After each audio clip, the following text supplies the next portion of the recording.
Përshëndetje nxënës, mirë se vini në klasa të ndarësimit qytetar. Unë jam mësimtar i shfarë Mërtezi nga shkolla fillore Panajot Linovski. Tema e sotme është roli i qytetarit në shoqëri, njësia e mosimore, llojet e të drejtave dhe përgjegjësive.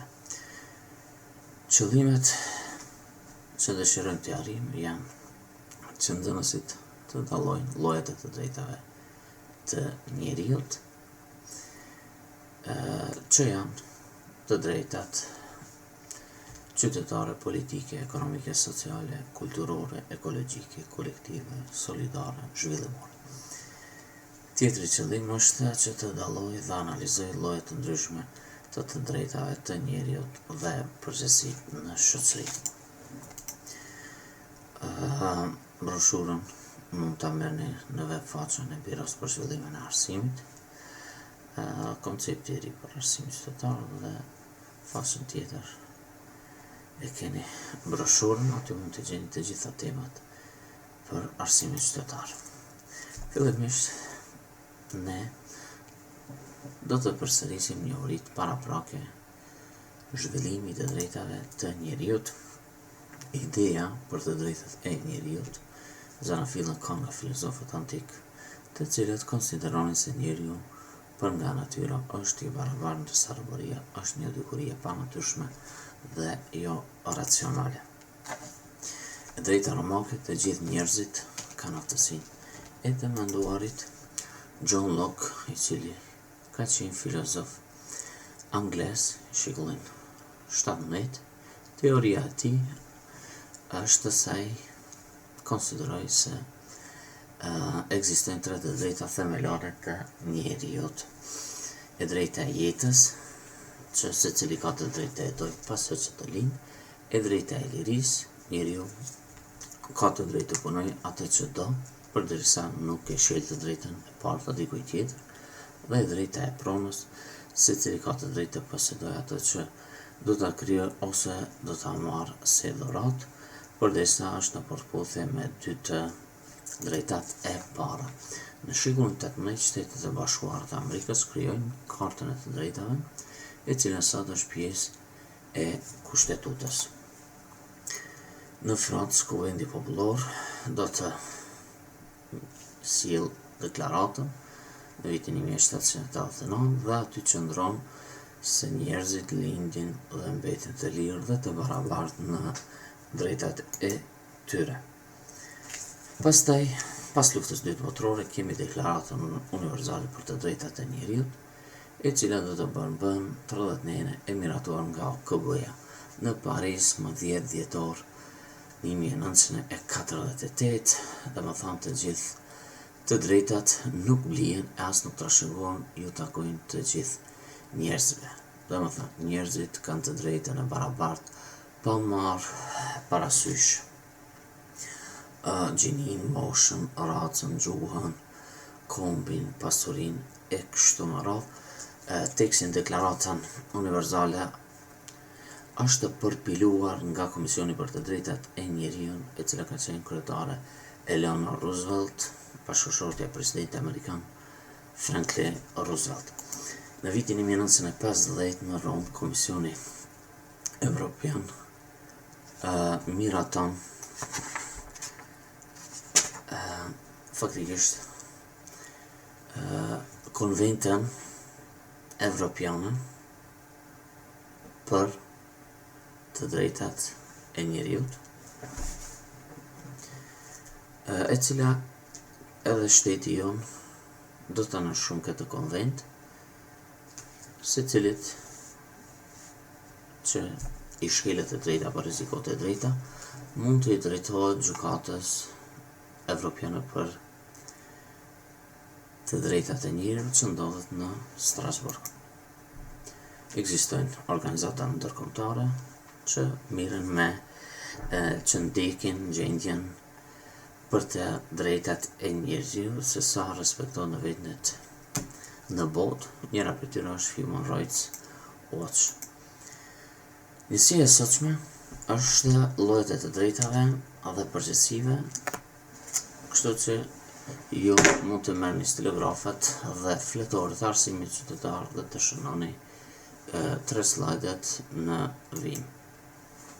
Me zhvillimin e të drejtave të njeriut dhe llojshmërisë së tyre paraqitet edhe nevoja që ato të grupohen.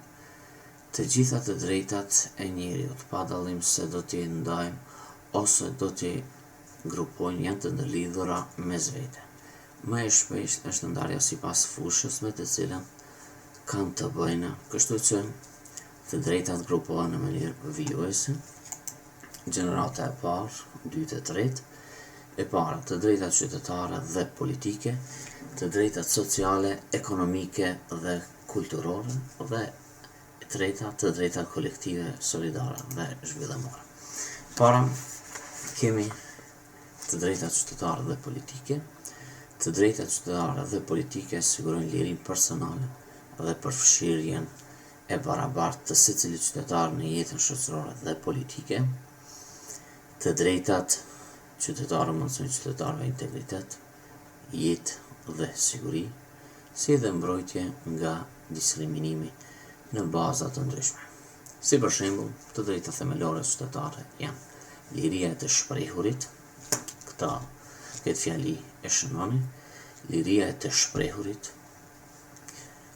liria e asociimit, domethënë qytetarët janë të lirë të jenë pjesë në ndonjë organizate jo qeveritare, kështu me radhë, e drejta e barazisë para ligjit, liria e besimit, e drejta e privatësisë.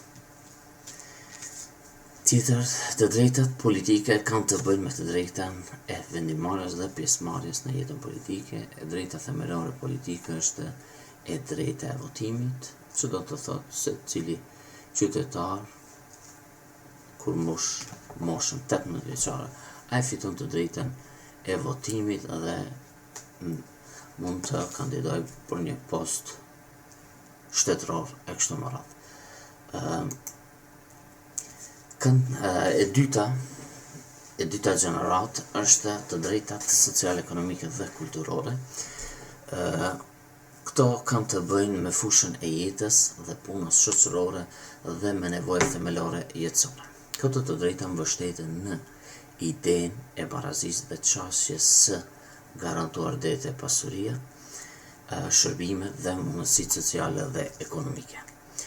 Të drejtat sociale, më themelorja është e drejta e arsimit, ku individët e kanë këtë të drejtë dhe secili përveç se bën ngritje personale, ndihmon familjen, njashtu ndihmon edhe bashkësinë. Kemi të drejtat sociale, kemi themelimin e familjes, e drejta e pushimit, pushim të paguar jetor, kemi mbrojtje shëndetësore, privatësia. Te privatësia mund të shtojmë se secili mund të ketë ditar, mirë po të tjerat nuk e kanë atë të drejtë ta lexojnë padijen e personit. Mos diskriminimi, besoj që është i kuptueshëm. Të drejtat ekonomike, e drejta e punës dhe mbrojtje nga papunësia. Në vendin tonë ekziston enti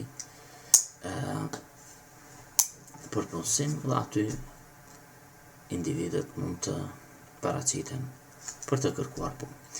Kemi sigurimin social, që shteti kujdeset, sigurim shëndetësor, pensional, tjetër rrogë të mjaftueshme për jetë dinjitoze, rrogë të njëjtë për punë të njëjtë e kështu me radhë. Të drejtat kulturore përfshin të drejtën e pjesëmarrjes së lirë në jetën kulturore të bashkësisë. Të drejtat kolektive, solidare dhe zhvillimore. Në themelimin e këtyre të drejtave qëndron solidariteti. Përfshin drejtat kolektive, siç janë e drejta e zhvillimit të qëndrueshëm, e drejta e paqes ose mjedisit të shëndosh. Në botë, në kushtet e varfërisë ekstreme, lufrave, katastrofave ekologjike dhe natyrore, shumë pak është bërë në përparimin e të drejtave të njerëzit. Në këto të drejta, krahas drejtave kolektive, bëjnë pjesë e drejta e vendosjes, vetëvendosjes, e drejta e komunikimit, e drejta e ndihmës humanitare.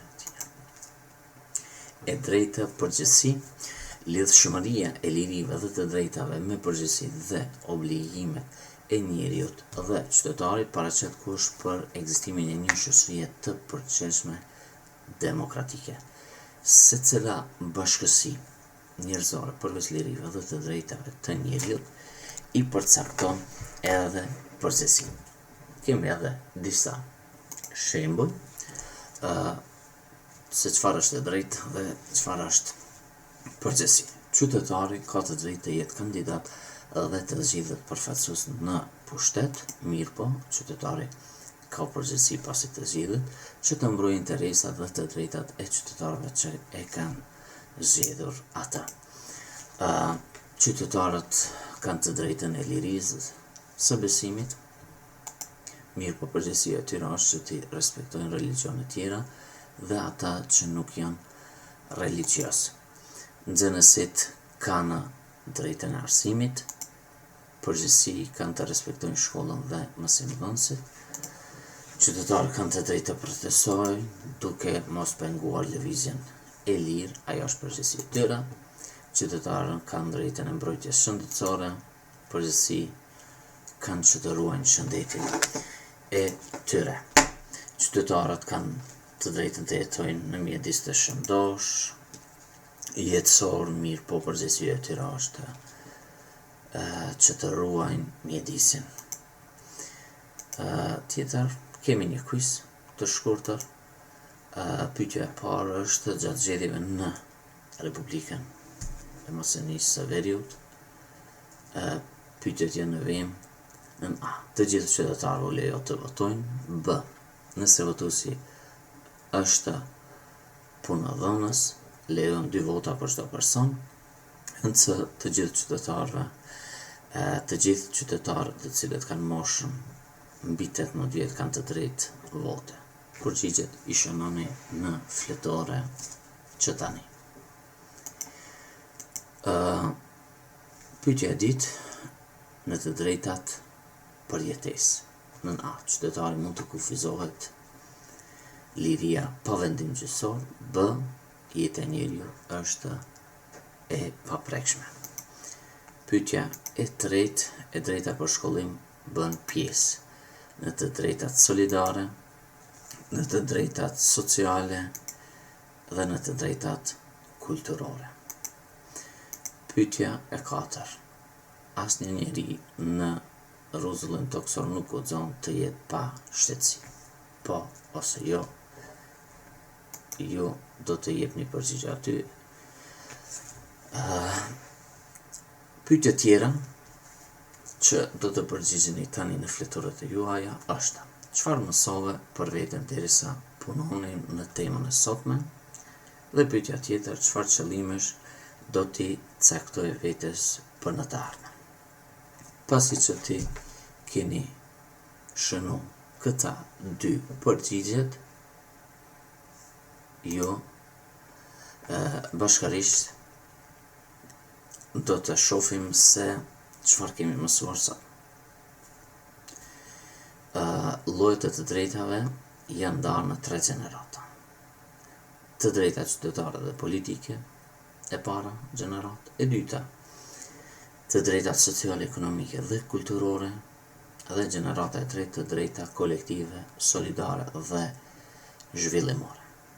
Për çdo të drejtë dhe liritë të njeriut janë përcaktuar edhe detyrat, përgjegjësitë përkatëse të tij. Edhe i kemi edhe përgjigjet e quizit, kështu që mund të shiqoni a jeni përgjigjur sakt apo jo. Mundeni vazhdimisht të klikoni pauzë të video, të ktheheni prapa dhe kështu e përcjellni njësinë mësimore